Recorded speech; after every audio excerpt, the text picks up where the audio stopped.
Welcome back to the Fire You Carry podcast. It's an early morning. No, I got one thing that we're not sponsored by, but I wanted to show you. Have you heard of this boom stick? The boom stick. I've heard of other boomsticks, but based on what you just showed me, no. What is that? I think it's just menthol or something in a tiny can that looks like chapstick or something. But when we were doing the 4x4x48 Goggins challenge, I saw one of these ultra guys say, it's like early mornings, they got to do the runs at dark 30, and your nose is all stuffy and you want to breathe, right? And okay. then you just breathe it in, and it seems ridiculous. I'm going to do it. You just like this, you look like some sort of drug addict. Whoa. And it opens up your nose.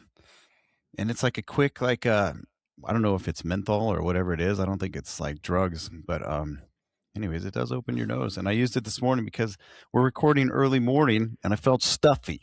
And I used the boom stick. So boom, send us some of these sticks. I kind of like them. A lot of mornings I wake up like that. I'm going to have to try that. Yeah, maybe That's we can interesting. Get boom to send us some boom sticks.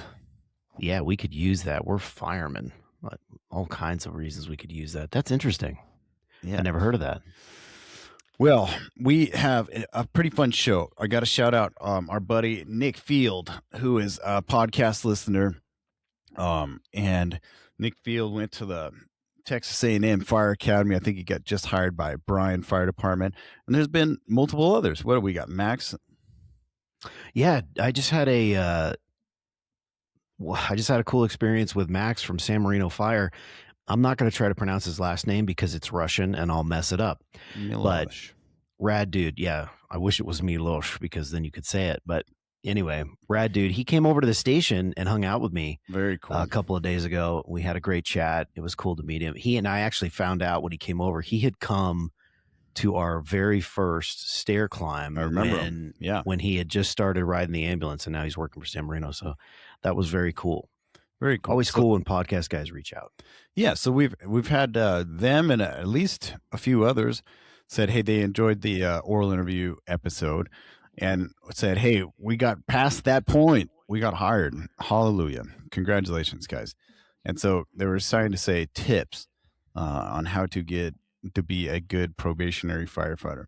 Now, I'm not a fire nerd. No, we know this, and neither are you, but one of the things that I do love and I'm recognizing in the fire service, it doesn't matter where you are in the country. It seems like the culture is very similar. Like the culture of what is expected on this blue collar type of job is the culture is set, and those are unsaid, non-documented rules, right? And that you just have to either know or learn very quickly to be, quote unquote, a good boot. We call them boot firemen. That's obviously from the military, right? Yeah. And I think it's actually specifically from, I'm probably going to mess this up. All my Marines out there, correct me if I'm wrong, but I think that's a Marine thing because it wasn't an Army thing, at least not where I was at. But I do believe it does come from the military. It sounds like Marines because the Marines call them boots. Yeah, Marines call them boots. Yeah. Well, there you go. So, listen, I think it's pretty amazing. We have a bunch of guys recently that have been getting hired, and what an amazing time, man. I think fire departments are opening up and seeing that there's this generation of guys retiring. Our own fire department is very young. I feel very young, and that if you came like me, I was as green can get. I was coming from a banking background. I tried to round out my resume when I was trying to get on the fire department, did some hard labor, stuff. But I was green. I didn't have a fire service background. I wasn't an explorer. I did do a fire academy, and things like that. But when you're walking in, and I didn't have your military background, like some of the paramilitary, this is a paramilitary organization in the academy, kind of. And then you walk into somebody's house where somebody, if you walked into our fire station, you're walking into, there's 30 guys at our fire station. There's 9-10 guys a shift, and we live there half of the month. Right. And so you're walking into somebody's house, right. And then have to perform your job as well. So I think it's an interesting dynamic that's not in any other regular job. Yeah, it's really interesting. And walking into that, even coming out of, for me, the military, the traditions that exist in the fire service are so unique to the fire service that if you don't have somebody telling you beforehand what you're supposed to do, how you're supposed to act, what's expected of you, you will not you will not know, and you'll walk yourself into traps essentially where you'll do things, say things, act ways that are unacceptable for the role that you're in, and you will have no clue. And I made a lot of mistakes early on because I didn't know. And fortunately, I had some good senior firemen in the battalion and in my station that were able to teach me the ways before I made too many mistakes and got a bad reputation. But that really is the reality, I think, of what we're going to try to talk about in this episode. And we always talk about it in the context of how to play the game, right? We talk about it like it's a game. And I think that's a little too dismissive. I think some of it is more valuable than just a game. But the reality is, if you do look at it like this is something where these traditions exist. They are here for a reason, and I'm going to execute them, even if sometimes I don't understand them or maybe don't agree with them. And in my opinion, one of the primary benefits of that is that as you do that, it allows you to build up a good reputation. So you That's can it. be a really good fireman, you can be really good at your job, but if you ignore some of these things consistently, you'll have a bad reputation anyway, which is unfortunate, but it's just the way of the world. It's just the way the fire service works. That's it, right? Because the reality is when you're running calls on probation, that's the easy part of the job. The easy part of the job is the actual job. I think where guys get in trouble, the hard part of the job is the station life. Is what you're doing around the station when there's between different calls. That is the time where guys have quote unquote troubles or get in tough situations because it's a reputation, like you said. Like, and so I'm going to back up before you get into the academy, before you get in the academy and you're trying to get in this career, I would highly, highly suggest that you do some station visits, maybe even a 24-hour ride along to start getting at least the vibe of what that would be like. And now for our fire department, we're pretty open with that. Like, I know some are very concerned, like, we're a large fire department. As long as you get a captain's approval, you can have a friend or a family member ride out. If you don't know somebody that's in there, I would maybe call and ask if there's any way you can ride out. Maybe they give you a 6 to 10 hour ride out or something like that. But that is a way to start slowly learning the culture and kind of picking up the little cues that guys are doing in the station. It could be challenging because if you walked in to see Nole and I, we're pretty salty senior quote on firemen, and we're probably not doing the right things that you should do. But if you get a couple good guys, they can tell you some expectations on day one. Yeah, that's super wise. And that's something that I did not avail myself of. I did not step foot inside an actual firehouse until I got hired. My God, how did you survive? That's so funny. I had, now, all fairness, I had guys that were working for Fresno City Fire that walked me through the oral interview process. And so I was meeting with them and some of their buddies, and they were running me through orals. But I didn't go to the station, and for various reasons, but it was a mistake. So let's fast forward. You get the job. I'm going to start with the haircut, dude. Right? You got to have some sort of buzzed cut. I wouldn't suggest Noel's brohawk right now. You know what I I mean? currently do have a bro hawk. You Yeah, that's can't not do it. Like, you acceptable. can't have Yeah. my thinning man hawk either. Like, you should probably have a shaved head. In the academy, I would say most academies that I see across the country, the men will shave their heads. I don't know what the women do. I think they either shave their head or they pull it back. Respect to the women out there that shave their head and join the team. Um, but you should have some sort of, like, that is an indication that you are on probation. And that has been a tradition. I'm sure it came from the military as well, right? Like when you go to boot camp or whatever, like you're shaving your head, right? And so you should look the part. And then obviously we issue you a uniform, and it's the first time you have a badge. You should come in crisp with a shaved haircut, a shaved face, no jewelry or man jewelry on, and a very crisp, clean uniform with shine boots.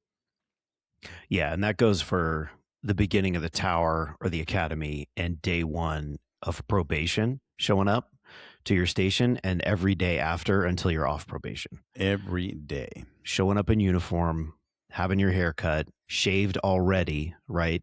I have the luxury of coming to work and I can shave at work. So I can have a window of time where I show up at work and I shave when I'm there.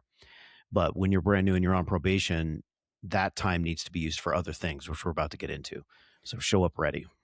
When it goes to preparation, like you have to prep the night before, the day before, the week before for whatever you're about to walk into. So I remember when I was getting the stations that I was assigned to was up in Palmdale.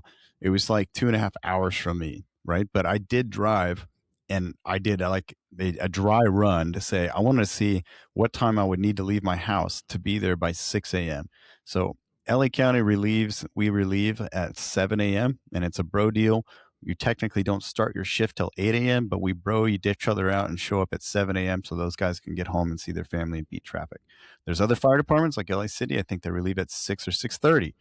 And so you have to know what time traditional relief is and then be there well earlier than that. As a probationary guy, like Nole and I can show up at 7 o'clock on the dot and it's like, oh, great, my relief is here. But as a probationary guy, my suggestion is 1 hour before that. Yeah. And so I had to drive. So I got up a couple mornings unpaid, took a tank of gas, and I drove to see like what time would I have to leave Long Beach, California to get to Palmdale by 6 a.m. on the dot, like dressed and ready. And so I'm like, okay, 4 o'clock gives me the right time. So you had to wake up earlier than everybody else. And I had to be dressed and ready. And I had to like not come in with a Starbucks or whatever, but you're ready to go at 6 a.m. So I would suggest you go scout out your place, map it out, prepare and plan for a traffic or an incident, because the worst thing you could do is be late. Mm-hmm.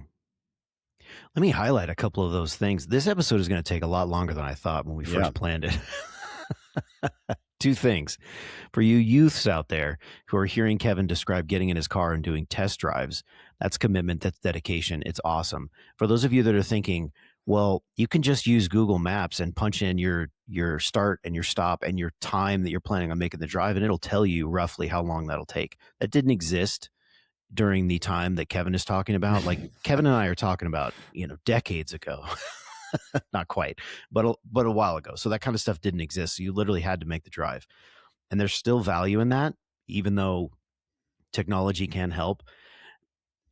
I would always default to my own personal on the ground experience over trusting technology. And that just goes across the board.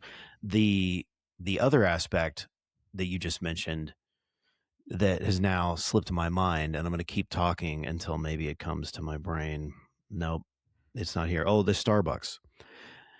If you're coming into the station, and this is just a good rule of thumb across the board, no matter where you're at in your career, if you're coming in to the station and you're the guy that needs that cup of coffee, you go to Pete's every morning and you get that large Americano, but you're on probation and now it's like, oh, I really want this cup of coffee. Don't bring it in. No. If you think that you must or you're going to, bring it in for everyone else that's going to be there too. Yes. That's a way you could do it. And some of the guys are going to drink it. Some of them aren't. It's going to be a waste of money in some context. But if you feel like I need that cup of coffee in my hand, then bring it for everybody else. I would still recommend against it. Just drink the station coffee like everybody else. But if you're going to bring anything, you need to bring enough for the whole crew. Yes. So just know that this station that you're walking into is their home, and they might have had a fire the night before. They might have had a rough night. They might have been at bed at 4:30 in the morning, and you're coming in game hot after a long drive, coming in all gassed up on your Starbucks or whatever at 6 o'clock. You have to know also those dry runs, I appreciate, is how you're going to get into this fire station. LA County had this thing where most of the stations were old and from the 40s and 50s, where if you came in the front door with a key that was issued to you, it sets an alarm off inside the dorms, and you're not going to be very welcomed if you just woke those guys up after a very long night. And so you don't want to open up the app bay door and then wake everybody up while they're all there. You got to be a ninja. And so the only way to be a ninja is to figure out how you're going to get into this thing. There's usually a side door, or there's some other door that doesn't make noise and wake everybody up. And you got to know how to get in. And when you get in, you got to be a ninja. Story time.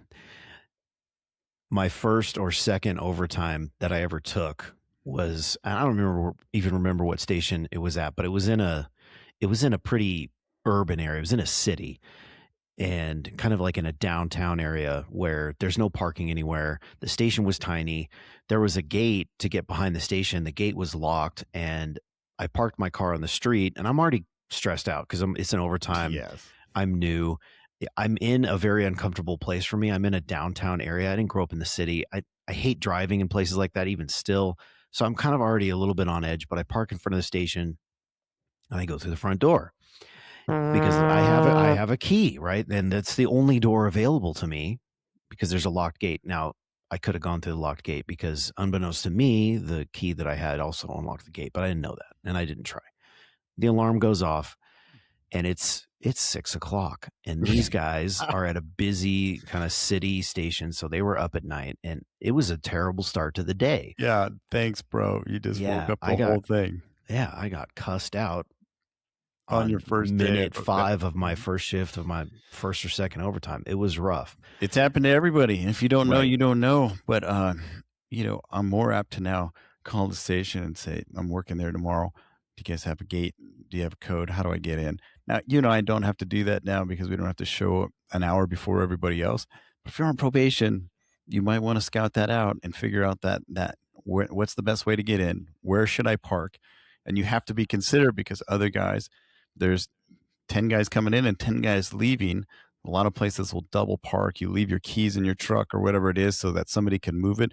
But you have to be cognizant of where you're parking so you're not blocking the captain who wants to leave and take his kids to school or something. There's a lot of little things. So I would just try to say the only way you know is just by asking questions. And that is going to be my theme of this thing, is that if you don't know something, do not be afraid to ask a question.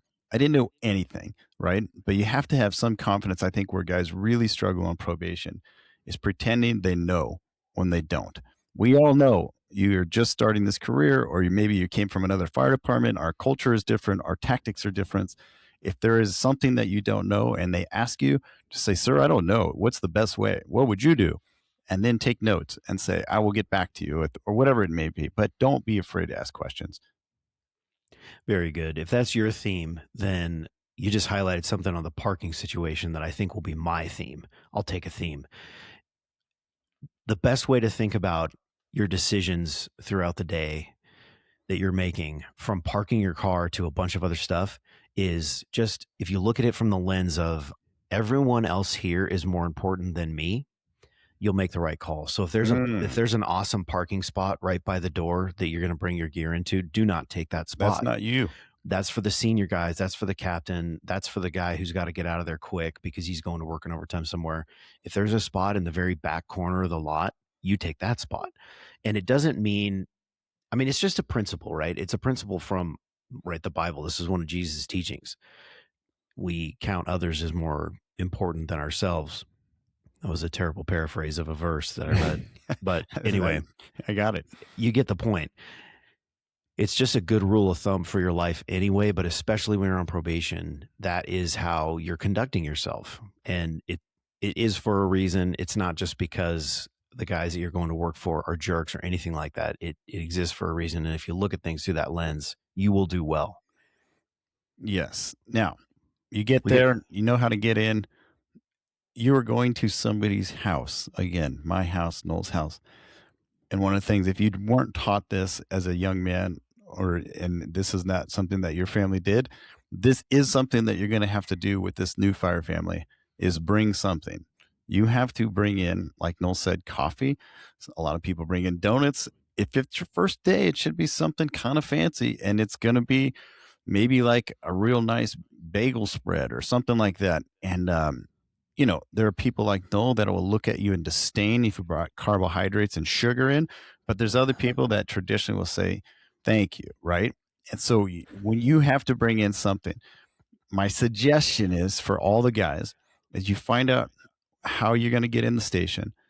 You have those things prepared. You brought donuts or bagels or coffee or all of those things, fruit, whatever it may be, but you get your gear first, and you ninja your way in and put your turnouts and all your gear next to the fire engine, which or the worst, where you're going to be assigned for sure is not going to be the tillerman of the truck.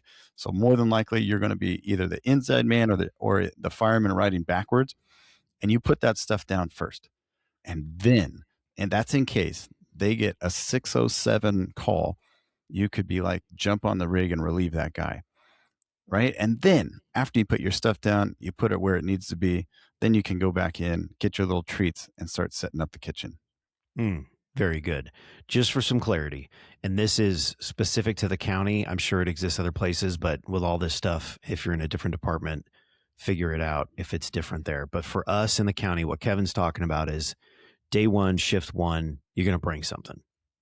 After that, I would say you don't bring something every day of probation. No. But if you are going to work at somebody else's station that's not your own, you're going on an overtime, you've been recalled, you are detailed over there for the day, then you do the same. You bring something again. So if it's your daily station, you do the first time, and then maybe periodically just to be a cool guy. But then if you're going to somebody else's house that's not your normal station, that's when you would also bring donuts, bagels, a special coffee, whatever. And there's too many rules. There's too many rules. There's too many rules. It's too complicated. The guys right now are freaking out already. Yeah, we're not even to 6010 and 609. If you go, let's say you were working Friday and you got forced to work Saturday at another station, you do not delay and stop at the donut shop or coffee shop. Right. So that's one of those days, you know what I mean, that you just say, hey, I'm going to try to buy them dessert. Or when we go out shopping for dinner later, I'm going to try to buy ice creams or drumsticks or something like that for the dessert. But you do not delay going to that next station and relieving, because you're supposed to be there early. Okay. This is really good. We're at 609. Let me run through 3 real quick that I wrote down. I'll try to move us forward in the morning a little bit. And then you're going to hear something in there that I miss. So real quick, when you put your gear down on the app floor every morning, you should be doing a cursory check minimum of your PPE. And that means you're checking to make sure that you have your gloves. This is a big thing. Guys forget their gloves, lose their gloves. You need to have your hood. You need to make sure that your lights have batteries in them. Anything that you can check on your PPE, you need to check. Yeah, is your radio there? Does it have a full battery? You need to check all that stuff when you put it down on the ground, because once the day starts and the calls start happening is not the time to figure out that your flashlight is dead or you forgot your radio or whatever. You got to find that out right off the bat. So do that when you put your stuff down. When you're done with that and you come into the station to lay out your spread of bagels and cream cheese and do all that, you got to get the coffee started, right? That's really important. Start the coffee, unload the dishwasher, do it quietly. The dorm is probably close. Even if not, dishes make noise. So unload the dishwasher quietly. If there's any kind of tidying up you can do in the kitchen and kind of the common area, what we would call the day room, if you see stuff out, whatever, like tidy that up, clean that stuff up. Dip cups, empty Zin cans, popcorn all over the place, pick it up, throw it away. Yeah, clean it up. You're going to find some sort of a mess that you can have an impact on. And then it's a good idea if you know where this stuff is, and you'll learn, but take a look at the drill schedule for the day, which should be hanging in the captain's office somewhere. See what's coming up so that you can start to mentally prepare yourself for whatever's going on. And your station will have a list of weekly chores. So stuff that you do on Monday, stuff that you do on Tuesday, take a glance at that, see what that is. And then depending on where you're at, it's always a good idea. It's kind of always a good idea. But if you're in a brush area where there's potential for brush fires, check out the weather. And you can do this the night before, but get an idea in your head of what the weather report is, because some salty fireman, if you're at a brush station, is probably going to ask you, hey, Boot, what's the weather looking like today? What's the fire forecast? And yeah, exactly. And it'd be good to have an answer for them, because you're going to get asked. And you may not get asked every day. You may not get asked your first 10 shifts, but at some point somebody's going to ask you. So it's a good thing to have in your back pocket. All right, let's go to 7:00, unless you got something to add to that. No, I think it's great. So if you don't know and you can't visualize it, you're coming in dark 30, you're putting your stuff down the rig, you're setting up the kitchen. And then my advice to you is please get out of the kitchen. As soon as you tidy up, ninja, put the dishes away. We used to have to put the paper out. And then I would check the flags, if that's one thing. Okay. Maybe it was raining the night before, they put the flags out. If that's something that you're capable of doing, is put the flags up and then get out of the kitchen And now you are hanging out, and it's the dark 30 awkward time before guys start waking up, typically around 6:30, 7. And then every single person that you see, you have to assume that they're a higher rank or somebody important than you, more important than you, right? And so whether he comes out and he looks 25 years old and totally disheveled with a lip in his mouth, you have to introduce yourself. And I would suggest, morning, sir. My name is Kevin Welsh. I'm probationary firefighter. This is my new station. However you word it, they will know by the way you're dressed and how you're timed that you are the new guy at the station, or you're a new overtimer or whatever. They will know immediately. But you have to make it a point to stop what you're doing. If you see somebody, go up to him, shake his hand like a man, look him in the eyes, and introduce yourself. Mm-hmm. Super important. And what Kevin's talking about, again, reminder, you're in uniform. You got your badge on your chest. You're ready to go. I've had experiences before. Kevin has had them too, where you're at a station you don't normally work and you're there in the morning and some guy comes into the app floor and he's in Crocs and some board shorts and a flannel.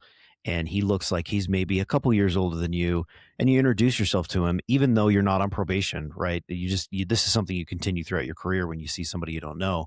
And it turns out that's the chief for the day. So you never know who you're talking to. I've literally had that where the guy had like 10 days worth of a beard on and was the most chill dude in the station. And it's because he was the BC. He was the battalion chief. Yeah. So just assume that everybody is not on probation as well, and you'll do well. You'll do very well. So usually around 7:00, we used to have these things called morning tones. That's when the tones would go off and it would just say, wake up for the morning. I really don't know why they did it, but that was our morning tones. But 7:00 is kind of the official start of business time, right? And so I had this thing, and I think LA City and LA County had these old traditions of these red rags, and I would keep a red rag in my back pocket or in my pocket. And when I saw something that was dirty or needed to wipe down or whatever, that was a red rag. It was purposeful. Now, maybe it was just for show, more than likely, but it would just look like when you were doing something, you were walking with a purpose. And I would say, have a plan. So when 7:00 hits and it's your turn, you're on a new piece of apparatus, you have to check out your gear and everybody else's gear on that rig. And you have to start memorizing where everything is on that rig. And so when 7:00 comes around, this is your time. I had a system where I started where I sit backwards behind the captain with all of my safety gear. I would check out my SCBA. I would make noise, and then I would go systematically clockwise around the rig by each one and open it up, touch it, feel it, write in my notepad, like, okay, this is where the force entry tools are. Okay, this one is this where this, and I'd start looking at memorizing that. I would check everyone else's BAs, check everyone else's radios, but it was a systematic approach, clockwise around the rig. And if you open up a cabinet and you see a chainsaw, that's the time to start the chainsaw. Like, you just make some noise, dude. Let them know that you're checking out your rig. Very good. So I'm going to take one step back. You've left the kitchen and you're in that awkward phase where you can't make noise yet. That's a good time to do your PPE checks and continue to do more of that. There's probably a little bit of the rig that you can get into and check out without making noise. Just be really careful. But like Kevin said, once it's 7:00 and the guys are now up or supposed to be up, app bay doors can come up, rigs can start being checked out. You said something interesting that I want you to elaborate on a little bit. You said you check your BA and you make some noise. What do you mean by that? All right, so every SCBA is going to be different, right? But you have to check out your personal equipment. If there is an SCBA and you have a mask in your turnout coat jacket, or some departments hang it off or whatever, I would suggest you turn on your radio that makes noise first and check your radio, make sure that you're on the right channel. That makes noise. And then you can, with us, D3. You could pair it with your SCBA, but I would suggest that you actually take your SCBA out of the rig, put it on the ground, put your mask on, and throw your BA and turn it on. And make sure that you take a couple breaths. It's gonna the first stage alarm is gonna pop off. Whatever, it's gonna make some noise. People are gonna see you're doing it, but more than likely that the straps are right. It fits. You have air in your mask, and it's over 4,000. Like, it's gonna make some noise, and then you turn it off quickly. And you bleed it and you set it up ready for the next fire. That all has a little bit of noise making, and people know this noise. We know it, and people will know that you're checking out your gear by hearing that noise.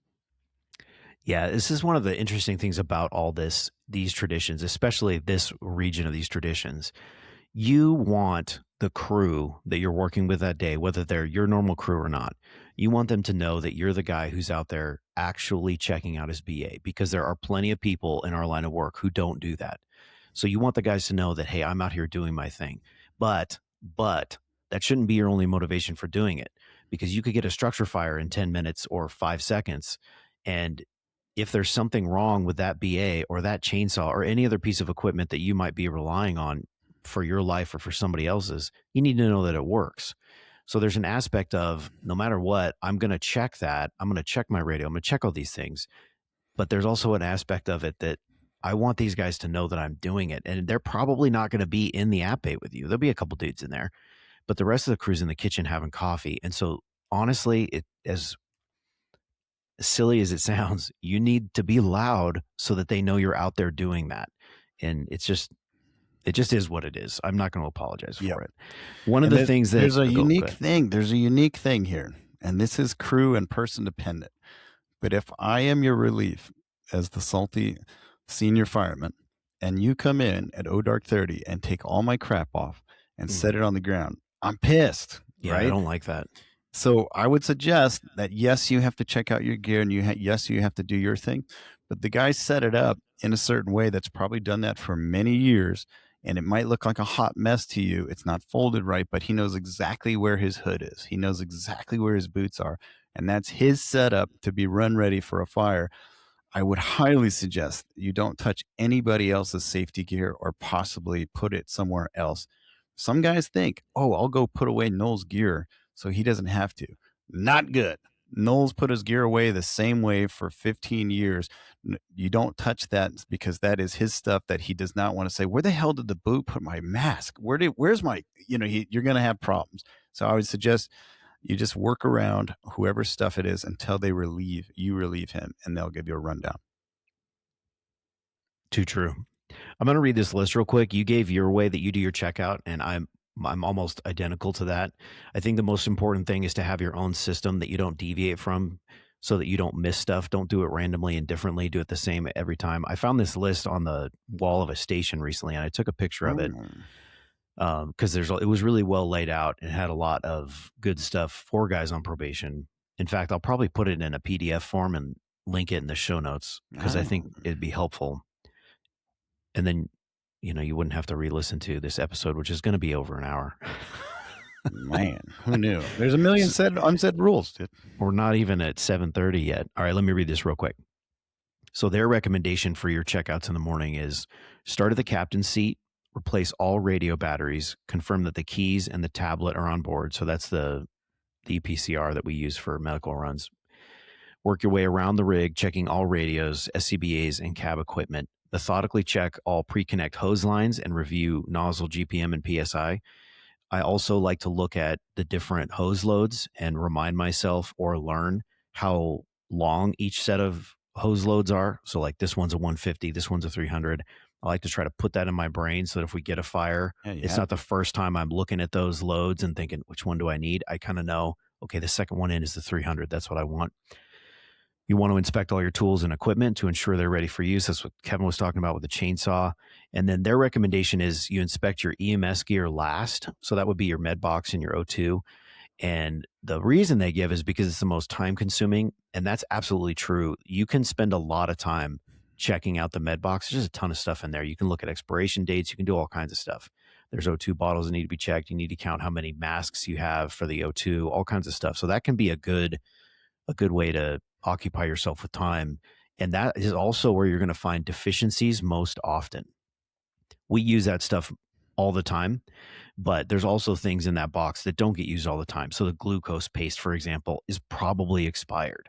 And you can then find that and go find out where the restock is and put a fresh one in there. Like things like that you can do. And then this one says also drain the ice chest and fill with ice. And gotta do that. That's in our department. That's common across the board. Every rig has an ice chest in it. So you make sure that there's enough water and Gatorade in there, and then refill it with ice and drain it. And depending on where you're at, there's all kinds of different ways that the draining happens and is done right. There's hoses, there's not. It just depends. But we don't want to get too much into the weeds. We've already gotten too much into the weeds. So that's a list. And it doesn't matter, again, how you do it, but you want it to be consistent so that you do it the same every time. Because then you won't forget anything. You won't miss anything. Awesome. So you're an awkward hour because some guys are checking it out at different paces of you, but I would absolutely spend the majority of your probation is going to be in the app bay next to the rig, taking notes, pulling out equipment, doing things like that. Now, on your first day, you're going to see things on whatever rig you're on that you probably don't know about. And if you don't know about a Sawzall, you pull the senior fireman around and say, what is this piece of equipment? If you see a piece of equipment that you don't know, and like, hey, what is this? He'll say, that's the hot stick. Write it down, look it up, take some notes, and know that you're going to have to know everything on this piece of equipment that you're assigned to, like as soon as possible and where it is. At 8 o'clock for us, for the county, they go doo-doo-doo, and the captain typically calls lineup. Lineup is when you go into the kitchen, you have a formal lineup where you sit in a chair. These are little unsaid rules, right? But everybody has a seat. At my fire station, the captain sits at the top. Captain 2 sits next to him, and then it goes engineers, and it goes senior medics, and then firemen down there. There's literally a rank system at our table, and they're assigned seats, right? Some of it is based on seniority, like, hey, the oldest guy sits up the front, whatever. Whatever it is, do not get a cup of coffee like every other person and sit there and start talking about the river or the weekend or watching TV. Your chair is behind the TV as far away as possible. And I would just go start when he calls in lineup. You should be first there. This is your chance to check the coffee levels to see if you need to make some more, to kind of tidy up any other loose ends that were in there. And then at some point, somebody would be like, hey, buddy, sit down. Sir, yes, sir. And that's when you sit down with a notepad and you look at and you're not kicking your feet up on the table. You want to sit with a purpose, like almost like you're in an oral interview and you're engaged for what the captain is saying, what we're supposed to do today. Yeah, I didn't even bring cups of coffee to the lineup table. No, you cannot bring a cup of coffee to the coffee table. If you're on an overtime or you don't know where your seat is and you've already checked the coffee and the guys are starting to talk and you're still kind of busy, come stand in the region of the table at parade rest with your back to the TV at parade rest until they tell you where to sit, if you don't know. And the TV thing, we'll just mention it real quick. When you're on probation, you don't look at the TV. You don't watch the TV. You don't look at it. You don't even know that it's there. You just ignore it. Then usually they're going to stand you up and say, after they go around the table, hey, we have a new probationary firefighter. Introduce yourself. You should stand. You should stand up and actually introduce yourself. You don't have to have a prepared speech, but you should just basically have the confidence to stand in front of people and say, my name is probationary firefighter Kevin Welsh. I'm 46 years old. I'm married to my wife, Harmony, for the last 20 years, and I have 2 daughters. I'm looking forward to working here. Thank you for the opportunity. And then sit down. Good. Yeah, they don't care to know about your hobbies or your personal interests. That will all come later as they get to know you and you become part of the crew. You all that stuff will come out and they'll be interested in that. But on that day, keep it simple. And then as soon as there's not really a formal end to a lineup, at least in the county, right? They usually go from captain to engineer and then firefighters all around. But if it is a time that says, what do you have to do today? They're like, cool. The captain might say, hey, we're going to go out at 4 o'clock and do inspections. Write it down. Make sure that you note that, or there's a company drill at 10 a.m. with, these 3 fire stations. Write it down. Make sure that you're ready for that at 10 a.m. But I always suggested that guys have, when it comes to their turn as probationary firefighter, you have a want to do and a have to do. Those are the 2 things that I always suggest, so that when it's your turn, they say, hey, Boot, Nole, what do you got today? There's a want to do. Say, hey, I just saw a booster line on the front of this engine. I've never pulled that in the academy. Is there a time that we can go out and pull that line? And they'll say, yes, let's do it at right after workout at 10:30 or whatever. And then you have to give a drill on probation every shift. So 10 days a month, you're going to have a scheduled drill. If you don't pass these drills, you are fired. You don't get past probation. So for us, That is your have to do. And what happens is a lot of times there's calls if you're in a busy place. Everybody else has other priorities, things don't happen, and you miss your drill. That means you have two the next shift. You don't want that. You cannot do that. You cannot get behind. And so this is where you actually have to be a little forward. I wouldn't say aggressive, but I would say, I have to give a drill on the chainsaw today, sir. What time would you like me to do that? And he'd say, well, we got this, we got prevention, we got a couple things. Let's do it at lunch. Copy that, sir. Lunch. And then that's your have to do. And then your want to do, saying, if we have some extra time, I saw we have a blue door out there. I would like to do some forcible entry and practice reps on inward swinging door. Great. Nole and Kevin will take you out and we'll go bang that door. So if you have a want to do and a have to do, that is a very good perception thing to say, I'm hungry, I want to learn, and I'm going to have to do this job. I have to do these things. I wasn't ready for you to throw the ball to me. So after lineup is done, after you've got all that good stuff out of the way, if your gear isn't on the rig yet because you're waiting for the other guy to take his gear off, now's the time, right? You want to make sure that you get your gear on the rig as soon as that other guy pulls his gear off so that you're race ready, as Kevin likes to say. So do that. And then it's time to start cleaning the station, right? And that means as a fireman in general, but especially as a probationary guy, that means we're cleaning bathrooms. And that means we're doing the entire bathroom, including mopping the floors. Like you're cleaning everything. You're making sure there's paper towels in the dispenser. You're making sure the toilet paper is full and there's extra rolls in there. You're doing all that stuff. And then you can clean the rest of the station too. There's a lot of stuff that you can clean depending on where you're at. You're going to take all the trash out. If your station has a shredder, which it probably does, make sure that you've emptied that out. And don't leave the little pieces of shredded paper on the ground because every time you open a shredder, there's always paper that just kind of like blows out. Don't leave that on the ground. Pick that up, vacuum that up, and just do the cleaning of the station. And that cleaning and tidying can be pretty extensive depending on how big your station is. And there will likely be other dudes helping you unless you're at a station where you're by yourself. So Nole Station is different. They have one fireman, and that one fireman's job is to do the toilets, to do the sinks, to mop the floors, to take the trash out.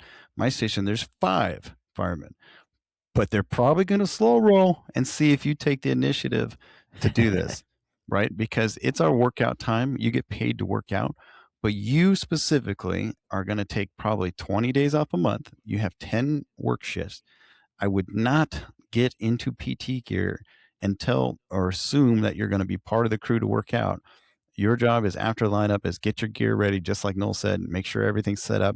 And then I would immediately go into the daily cleanings of whatever happens at that station and assume that nobody will help you.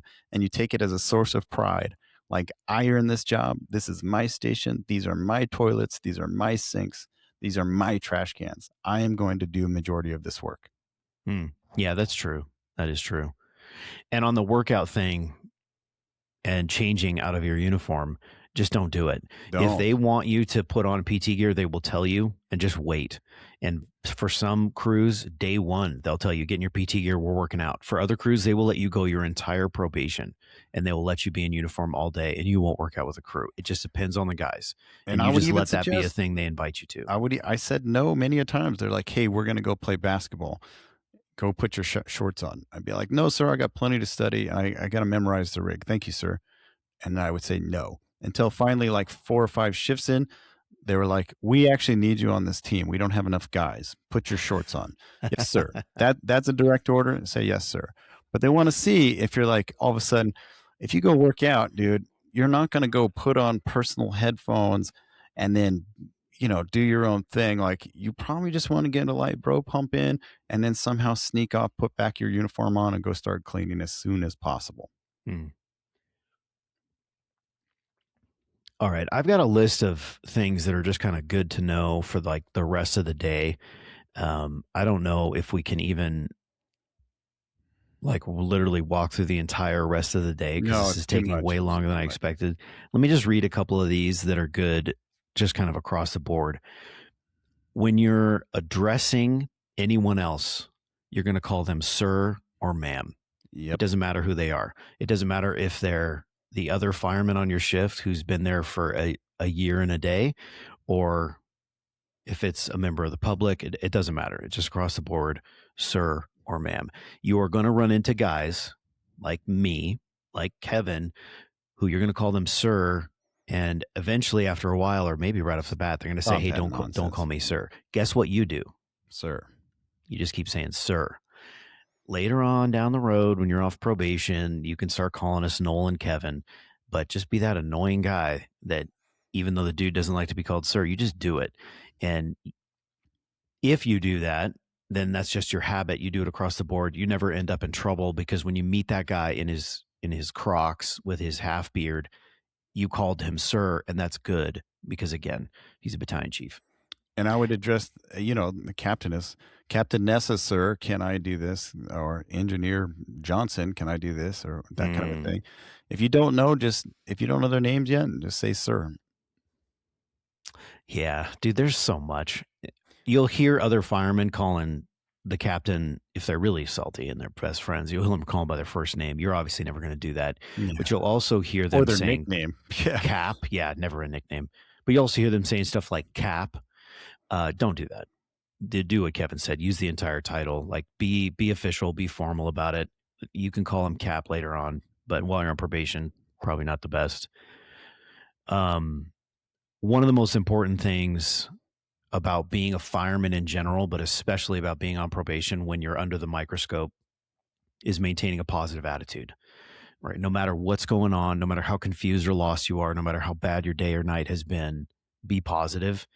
And while you're being positive, be professional, right? You're not just some bouncy, jovial, like funny guy on probation, but that positive attitude is going to get you a long way for sure. It's super important. And that's critical. That's critical. The rest of your career. Yes, it's critical. And you should maintain it the rest of your career.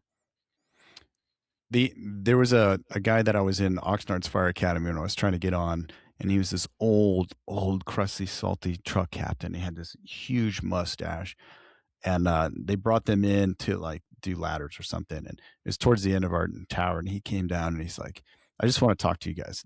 He goes, "I can sum up the fire service in 2 words for you." And we're like, "Oh, what is it going to be?" Ooh. And dude, the dude was smoking a grit, which I thought was like, dude, this guy's rad, And he's like, "It's hustle and attitude." He's like, if you have a pep in your step and you work hard and you work with a purpose and you just kind of hustle, you're going to do all right. People like you.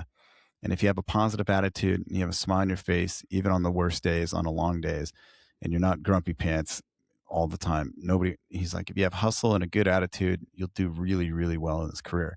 Now, looking back 14 years, I think that's true. We all come to work. Noel comes to work. I come to work. We all have stuff going on in our personal lives. And sometimes you have to put perfume on a pig and say, this is work. I'm going to put on a costume. I'm going to put a smile on my face, and I'm going to enjoy what we were gifted here. We were gifted a pretty amazing job. Let's have a good attitude. Let's bust our butt and make the best of it. That's good advice. That might be the best advice you get out of this whole podcast. If you get asked a question throughout the day at any point, and you will get asked a question, and you don't know the answer, don't make it up. Don't guess. Make it up. You don't have to worry. You can make noise. It's okay. Like, hey, how much feet is on that reel line? How much is that? What do you say? What's the answer? Sir, I don't know, sir. I'll get back to you, sir. Exactly. And then get back to them, right? The follow-up. Write it down in your little notebook.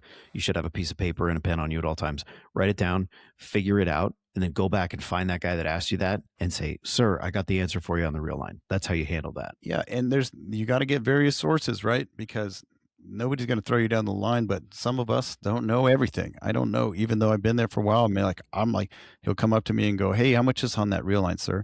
I'm like, I don't know, maybe 300. You know what I mean? 300. But maybe you look up KME, you look up the specs, you look up the what's really on there and say, traditionally it's supposed to become with a 300-foot line. Okay, copy that. And then you get back to that guy. You say, traditionally, sir, it has a 300-foot line. But you'll see everything. Oh, yeah, but 6 years ago they took 2 sticks out, so now it's whatever.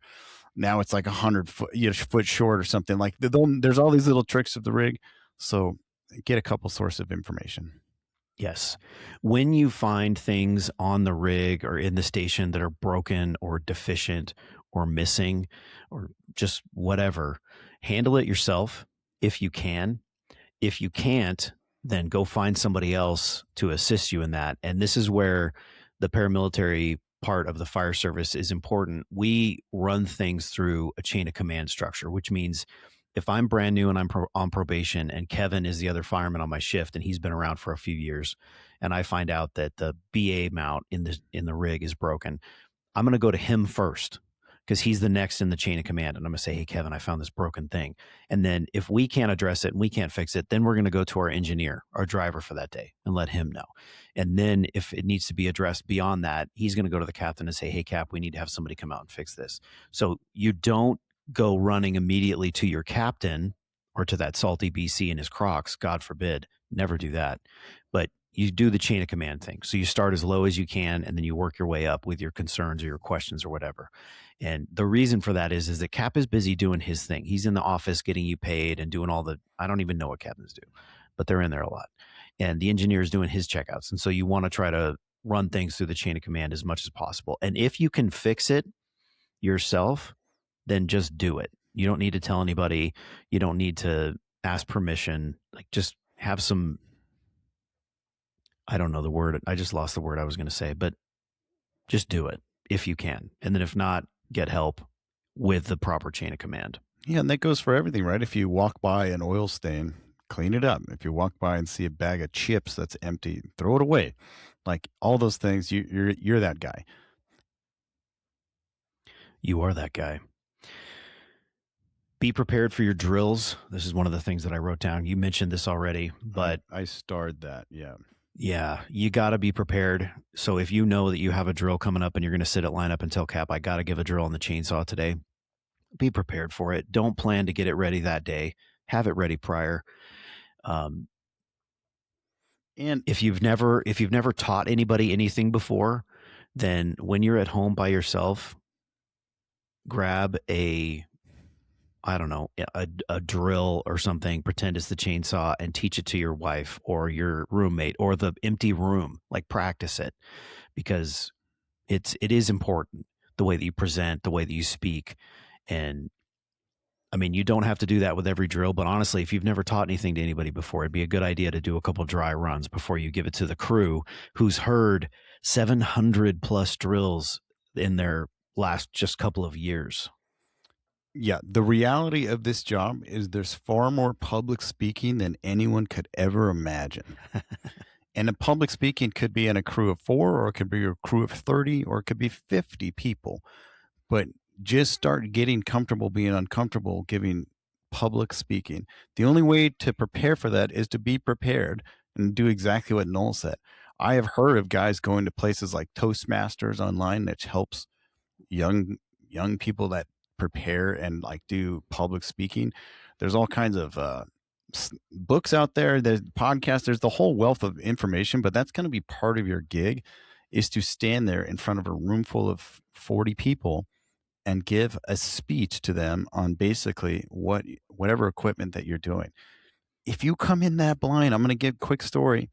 There was a guy who came from the military who's on probation, and he happened to have an auto extrication drill coming up. I happen to know a little bit about auto extrication. You and I we were deep into it. And he said, next shift after our 4 days, so he has 4 days off to prepare for this, is my auto X drill. And I was like, oh, awesome. Can't wait. I geek out on that stuff. Do you need any help? He said, no, this is what I did in the military. And I'm like, oh, okay. He's like, no, I taught this in the military. Okay. So you sure you don't need any help? Nope.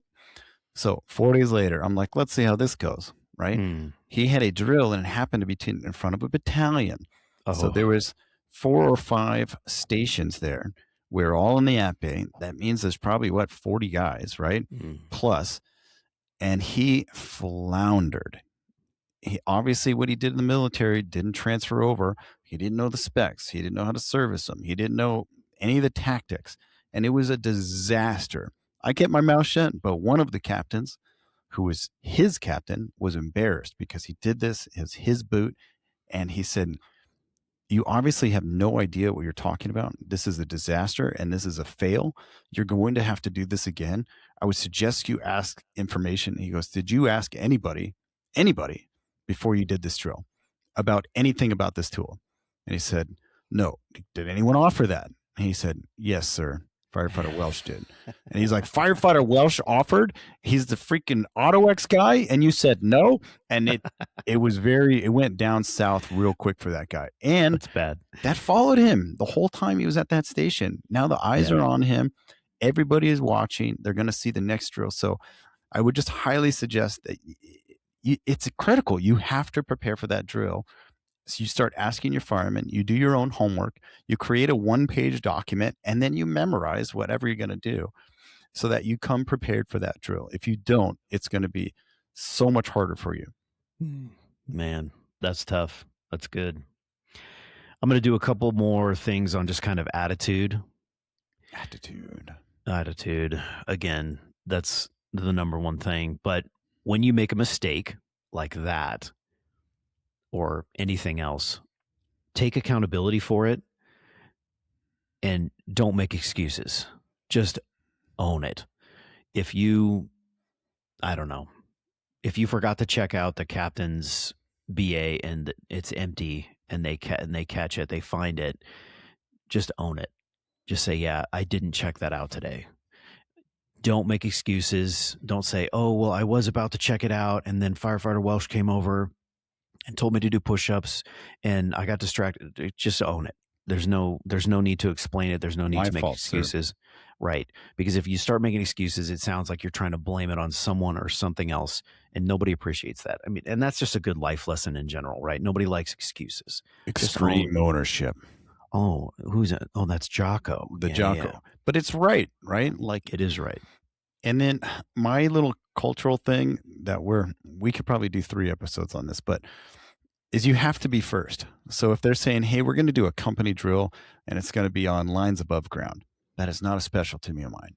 But if you were a probationary guy, you're going to look stupid. You don't know all the tricks of the trade, but you have to volunteer to be first. And the only way I learn is by absolutely failing in front of other people. And then I'm like, let me try it again. Let me try it again. Let me try it again. And then I get okay at it, right? And so this is for life. When you're in the academy, you got to be first in the hose bed. You got to be first to the trash cans. You got to be on probation. You got to be first to the dishes. You got to be first, but it includes all these drills. So that say, hey, if we're going to do force entry today, say, sir, I'll volunteer. I'm your first in line. Let's go. Now, everybody's watching. You're going to screw something up. It's a guarantee. You're not perfect. You're brand new. And that's everything about that is okay. What's better is I would much rather see you volunteer and have you make mistakes. The only way we learn is by making mistakes. And so too often we go now into our career, and you and I gave an elevator class at one point, and there was a lot of guys that never got this training, but they just stood around and I said, oh no, it's for the probationary guy. I'm like, do you guys know how to do it? No, but they don't want to look like they don't know how to do it. Right. And so the only way, and I continue to do this in some ways, to be like, oh, I haven't done that in a long time. I'm up and I'm going to look like an idiot. And I should probably be way better at this skill. But the only way I learn is by completely failing and then practicing it over and over again. So just have I don't know if it's the humility to be first and to know that you're not going to be perfect, and do not try to be perfect. The goal of training is to make those mistakes so that we can learn from them. And then when the true emergency happens, we've got enough reps in so that it becomes muscle memory. Yeah. I tell you what feels even worse than being the guy who steps up first and makes mistakes and doesn't do it perfect in front of whoever's there. What feels worse than that is being on the job and being the guy who's standing in the back as much as he can, who knows he doesn't know how to do that task and is going to try to avoid doing it at all during this drill, and then got out of that and goes on about his day. That feels worse because the entire time you're in there, you're trying to dodge and hide and not be the one doing the task. And then guess what happens? You go out into the real world immediately after that, and you might have to go do that task. And now your life or the life of somebody else is on the line, and you didn't take the opportunity to practice it. And there is nothing worse than being in a situation where you're the guy that's expected to do the task and you have no idea how to do it. And now it's not your group of other firemen who's watching you do it. It's a member of the public who their life might depend on the fact that you can do this or not. That's a really bad place to be. And the only way to not be in that place is to be willing, like Kevin said, to raise your hand and to go. And if it's the end of the drill and you haven't got a turn, to go, hey, Cap, I didn't get to go. Can I run this? Or if you didn't, whatever, ask during the day, like, do your stuff, train, raise your hand. Don't be afraid to make mistakes, because hiding and just neglecting that because you're afraid of being embarrassed, get embarrassed there so that you don't have to be, embarrassed in the real world isn't the right thing, because Kevin and I have both seen this, and it's awful when you're in the real world and something's expected of you that you should know and you just don't have it. It's not acceptable. Last thing I'm going to say, this is the last thing I'm going to say, is it is a good reminder, especially, I shouldn't even say this, but I will, for the current generation of people coming onto this job. It's a good reminder to know that this job, this career, this calling, it's a privilege. It's not a right. You don't have any right to be here. Nobody owes you anything. And your attitude and your willingness to do the work and to sacrifice and to be humble and to become part of the crew and to assimilate into these traditions, that's everything. And if you come into this job with this idea that, well, the county hired me or whoever hired me and, I deserve this and I deserve that, you're going to have a hard time. It's going to be less than optimal for you, and you're going to struggle your entire career if your attitude is, I'm owed this. This is what I expect. You got to come into it knowing that it's a privilege. And it's a pretty serious one when you think about it, based on what we're commonly asked to do in this line of work, which is to step into people's worst possible day that they've ever had. Maybe there's even life on the line, and you're expected to step into that and have a positive impact on it in some way. That's a big deal, and you shouldn't take it lightly. So well said, Noel. My last thing is to the fireman who is on duty, who has the privilege of already working and being on probation. Too often we hear the culture of F that guy. He has no idea what he's doing. Right? Well, it's your job to get out of your blue chair, to maybe forego your nap one day. And I'm talking to myself here, right? And say, it's not what we want to do. Maybe we have to cut our workout short. It's not what I want, right? And to actually teach them, to say, somebody taught me, it's my responsibility to share whatever experience or whatever knowledge that I have with those guys. And it's not your captain's job. It's not the engineer's job. It's not the department's job. It's you. He's your fireman at your station. If he's not making the coffee right, you just don't blast him in front of everybody. You show him how to make the coffee right. If he's not doing whatever right, you show him what he's doing, whether it's auto extrication, forcible entry, get him on a roof prop. Like, you can take the initiative and show him how to do it. And it's up to us. It's up to our responsibility to say, I'm going to help this guy because people helped you, and not everybody knows anything. And I'll say, even the best firemen I've ever seen, guys that I completely admire and look up to, it's just this most stellar, competent firemen I've ever seen, also make mistakes. They also make mistakes on emergencies. And that's good to know, that we all make mistakes. Everybody makes mistakes, but we all can learn from them. We can get better from them. But it's up to us to take on that guy, and it's out of what you want to do, but to train and to show and to lead so he could be successful in this career. I could not agree with you more. Very well said. There is a deficiency in that, and long term, it's going to be detrimental for your department if there's not that kind of mentorship and teaching going on. All right, I got two things in closing. Okay, because I got to go take my kids to school. This is way longer than I thought it was going to be. We thought this was going to be 30 minutes based on the notes we took. And then you start talking and you realize, there's so much. I just wanted to shout out Freebird Coffee. That's what I'm drinking this morning. Freebird? That's the guys we've been buying coffee for the program for. It's a Navy SEAL dude. I'm drinking it in my STG mug. Damn. Super tough guy mug. Let's go. That's a story from the past. And real quick, I'm in Evan Hallquist's Fire Built program. I started Yes. the Mobility Muscle one, I think it was called. And I'm not going to detail the whole thing. I'll do a better assessment after I've made it through the whole module. But I'm 2 days in, 2 workouts in, and it's good. It's the type of thing so far where I've looked at the workout and gone, that's not enough. That looks kind of not enough, I'll say. And then gone through the workout and I've been like, oh, that was actually really good. I did the first one with my buddy Diego at the station, and there's some movements and things in there that I've never done. And so that was really beneficial and left me feeling a little bit, oh, I got some soreness in places I didn't know about. So far it's been good. It's been interesting, and it's forced me to learn new stuff already. 2 workouts in, I'm having to watch his little videos that are in the app demonstrating the movements so that I can do them, because I read them and I'm like, I don't know what that means. So far it's been good. It's stretching me. It's challenging me. It is definitely not my normal program. You know me, I do random, and yeah, this is not that. So far so good. Nice. I will report back when I've done more.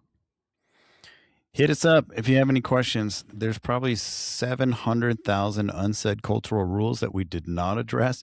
And as they come up, hit us up. I love these suggestions, and I hope you got something out of this if you're a new guy coming on, or even a seasoned guy that says, yeah, I got to get out of the blue chair. Probably help somebody out. But until next time, we appreciate you guys. This has been the Fire You Carry podcast.